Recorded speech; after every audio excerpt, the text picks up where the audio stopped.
অনেক সময় নিরামিষ দিনে কিংবা কোনো ব্রত রাখলে সহজেই কি খাবার বানানো যায় সেটা আমরা ভাবতে থাকি।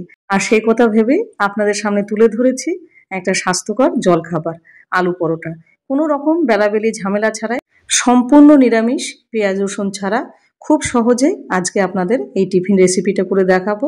আশা করি ভিডিওটা আপনাদের খুব ভালো লাগবে। নমস্কার, কেমন আছেন সবাই? নিশ্চয়ই খুব ভালো আছেন। বাসন্তী রান্নাঘরে সবাইকে স্বাগত। আজকে আপনাদের কোনো রকম বেলাবেলি ঝামেলা ছাড়াই আলু পরোটা করে দেখাবো। এটা যেমন নরম তেমনই কিন্তু সুস্বাদু এবং বানানোটাও ভীষণ সহজ। তাহলে চলুন, ভিডিওটা যদি ভালো লেগে থাকে তাহলে অবশ্যই চ্যানেলটাকে সাবস্ক্রাইব করে, আর হ্যাঁ, একটা লাইক কমেন্ট শেয়ার করতে ভুলবেন না। এত সুন্দর একটা রেসিপি আপনাদের সামনে তুলে ধরলাম, তাহলে চলুন দেরি না করে শুরু করা যাক। এখানে আমি 4টে মিডিয়াম সাইজের আলু নিয়েছি। এবার আলুগুলোকে সামান্য একটুখানি দেব নুন দেওয়ার পরে 4 থেকে 5টা এখানে সিটি লাগিয়ে নেব। তারপরে আলুটা ঠান্ডা হতে দেব। আলুটা ঠান্ডা হয়ে গেছে, এবার এক এক করে আলুর খোসাগুলো ছাড়িয়ে নেব। এখানে আমার 4টে আলু লাগবে না, মাত্র 2টো আলু দিয়ে আজকে বাড়ির সবার জন্য জলখাবার করে দেখাবো। আর বানানোটা কত সহজ সেটা দেখতেই পারবেন। এবার এক এক করে সবগুলো ছাড়িয়ে নেব। ছাড়ানো হয়ে গেছে আলুগুলো আমাদের।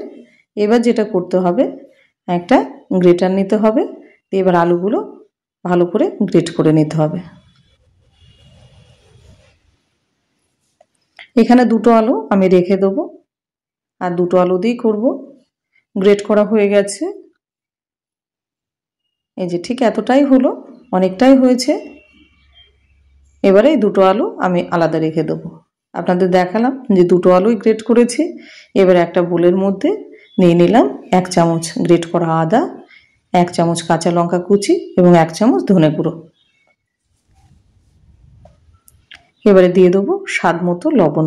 লবণ চেষ্টা করবেন একটু কম দেওয়ার, পরে যদি লাগে আবার দিয়ে দেবেন। এবার গ্রেট করা আলুটা এবার দিয়ে দেবো। এবার দিয়ে দেবো আটা। এখানে 1.25 বাটি আটা নিয়েছি। আপনারা চাইলে পুরোটাও আটা দিয়ে করতে পারেন, কিন্তু আমি এর মধ্যে একটুখানি ময়দা মেশাবো, অর্থাৎ 1/4 বাটি। টোটাল মিলে হলো 1 বাটি। আমি টোটাল আটা ময়দা মিশিয়ে 1 বাটি দিলাম। এই 1 বাটি আটা দিয়ে আপনাদের আজকে পুরো জলখাবারটা করে দেখাবো। আপনারা চাইলে পুরো আটা কিংবা পুরো ময়দা দিয়েই করতে পারেন। এবার দিয়ে দেবো 1 চামচ ভরে জিরে, গোটা জিরে আর কি। এবার এটা দিয়ে মিশিয়ে দেবো। এবার অল্প অল্প করে জল দেবো, আর এটা মাখতে থাকবো। জল একেবারে বেশি দেবেন না, তাহলে এটা আপনি আন্দাজ পাবেন না। আস্তে আস্তে করে জল দিতে হবে। অল্প অল্প জল দেব, আর এইভাবে মাখতে মাখতে একটা সুন্দর একটা স্মুথ ব্যাটার আমাদের রেডি করতে হবে। আর এই কাজটা মোটামুটি মিনিট 10 কিন্তু সময় লাগে, কেননা ব্যাটারটা কিন্তু ভালো না হলে পরোটাগুলো কিন্তু কোনোভাবেই আপনি ভালো তৈরি করতে পারবেন না। দেখতেই পাচ্ছেন একদম স্মুথ একটা ব্যাটার আমাদের কিন্তু রেডি হয়ে গেছে। আর ঘনত্বটা ঠিক এইরকম রাখবেন, তাহলেই কিন্তু আমাদের আলু পরোটাটা ঠিক হবে। একদম পারফেক্ট ব্যাটার আমাদের কিন্তু রেডি হয়ে গেছে। এবার গ্যাসটা জ্বালিয়ে নেব এবং তড়কা প্যানে নিয়ে নেব 1 থেকে 1.5 চামচ মেল্টেড বাটার। বাটারটা বাইরে ছিল, ওই জন্য গলে গেছে। ওই রকমই নিয়ে নিয়েছি।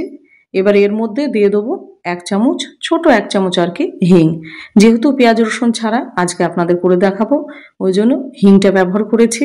আলু পরোটা তো আপনারা অনেকেই খেয়েছেন, কিন্তু এইভাবে হিং দিয়ে আর বাটার দিয়ে এরকম নিরামিষভাবে একবার আলু পরোটা খেয়ে দেখবেন, আপনার মুখে লেগে থাকবে। পরে আর পেঁয়াজের পরোটাটা আপনি যদি ভাবেন ওই ব্যাটারটার মধ্যে পেঁয়াজ দেবো কিংবা আলু মাখার মধ্যে পেঁয়াজ দেবো, আপনার সেটা কিন্তু আর ভালোই লাগবে না। আপনার বারবার কিন্তু এটাই খেতে ইচ্ছা করবে। এবার গ্যাসটা অফ করে দিয়ে দিলাম 1 চামচ হলুদ। অবশ্যই গ্যাসটা অফ করে দেবেন, না হলে হলুদটা কিন্তু পুড়ে যাবে। এবার এটা এই ব্যাটারের মধ্যে ঢেলে দেবো, বাটারটা আর কি। এবার ভালোভাবে মিশিয়ে নেব।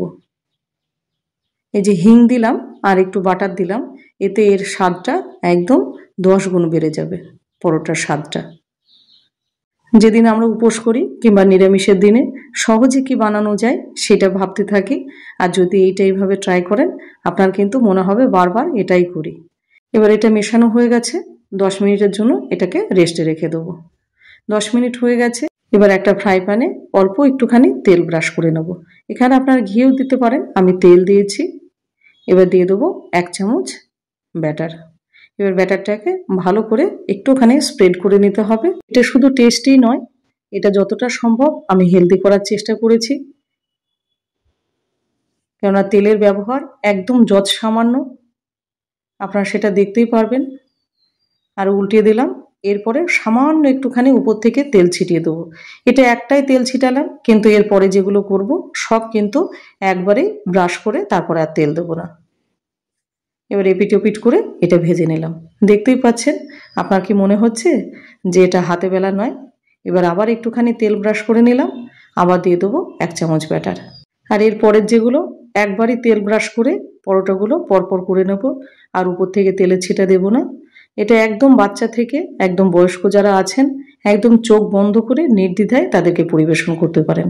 এটা যেরকম স্বাস্থ্যকর সেরকম কিন্তু সুস্বাদুও বটে।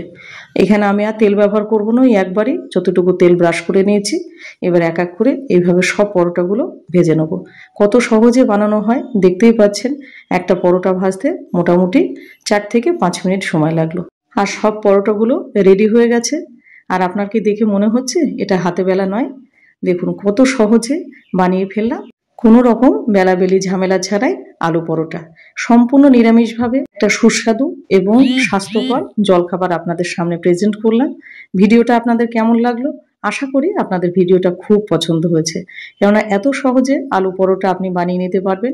কারণ মাত্র 2 চামচ তেল এবং 2টো আলু দিয়ে সবার জন্য এরকম মুখরোচক এবং স্বাস্থ্যকর জলখাবার একদম খুব সহজেই বানিয়ে নিতে পারবেন। ভিডিওটা ভালো লাগলে অবশ্যই চ্যানেলটাকে সাবস্ক্রাইব করবেন। আর কত নরম হয়েছে দেখুন, একদম নরম তুলতুলে। আর সাথে দিয়ে দিন একটা শুকনো শুকনো এরকম একটা নিরামিষ তরকারি। আর এই তরকারির রেসিপিটা পেতে গেলে অবশ্যই কমেন্ট সেকশনে জানাবেন। ভীষণ ভালো হয়েছিল এই আলুর তরকারিটা। আর ভিডিওটা দেখে যদি আপনার ভালো লাগে, যদি কোথাও মনের কোনায় ধরে কিংবা উপকারে লাগে, তাহলে একটা লাইক, একটা শেয়ার, একটা ভালো করে একটা কমেন্ট করতে ভুলবেন না। ভালো থাকবেন, সুস্থ থাকবেন। আবার দেখা হবে অন্য কোনো ভিডিওতে, অন্য কোনো রেসিপিতে।